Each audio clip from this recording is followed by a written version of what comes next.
फगुआ में जीजा जी रवा घरे आ जाती। अच्छा अपन ससुरारी आ जाती तो बड़ा निमन से फगुआ मनी जीजा साली के होली एगो अलगे होखेला। कहा तरी की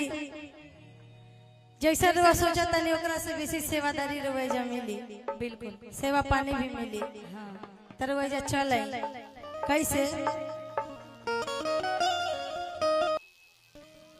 हम एगो गीत गइले रही कैलेंडर भैया ई हम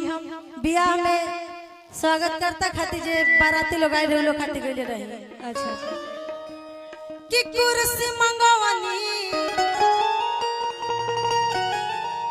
कि कुर्सी मंगवानी तहरा पिछवा के नाप के बैठ चाप के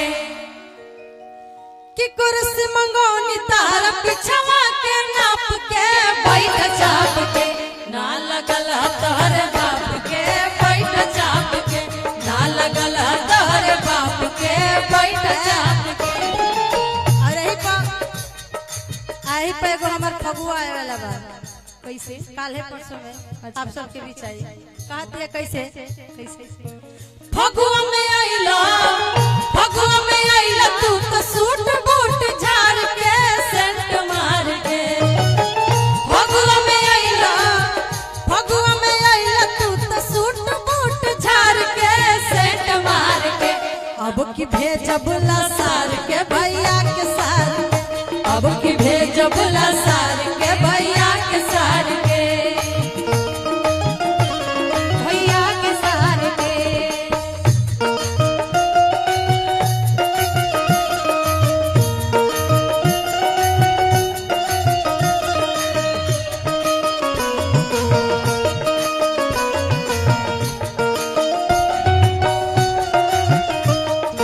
सार के भैया के सार के अब की भेजबला सार के भैया के सार के। और देखी भाई रंग के जे सार जी बनी जब अपना बहन के ससुरारी आवत तो कितना ठाट बाट से आ कितना हीरो बन के आवत तो उनकर स्वागत खातिर लोग कहता बनतार शौकीन तार तीन गो बहिन अरे बाबा तीन तोहर तीन गो बहिन अरे बाबा सुनो भैया के सार तार तीन गो बहिन अरे बाबा सुनो भैया के सार तोहर तीन गो बहिन अरे बाबा सुनो भैया के साथ बड़ा बड़का खिलाड़ अरे बाबा सार बड़ा बड़का खेला रे अरे बाबा और का कहा तरीके से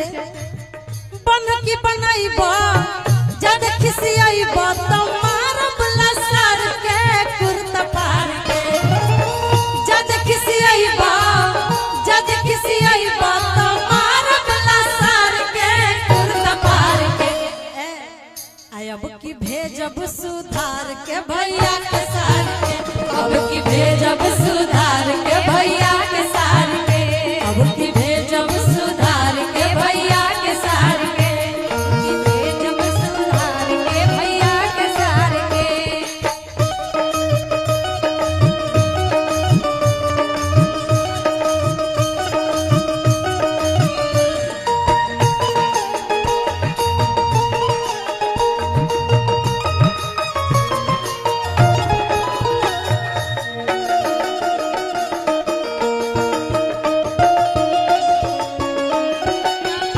कॉल से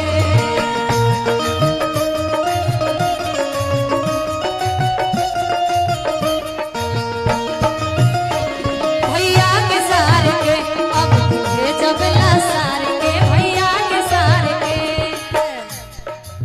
एक कैलेंडर भी तनी रुक जाए ऐसे ही एक जनी अपना जीजा के बुलाओ तरी फगुआ में होली के लेकर कहा तरीके से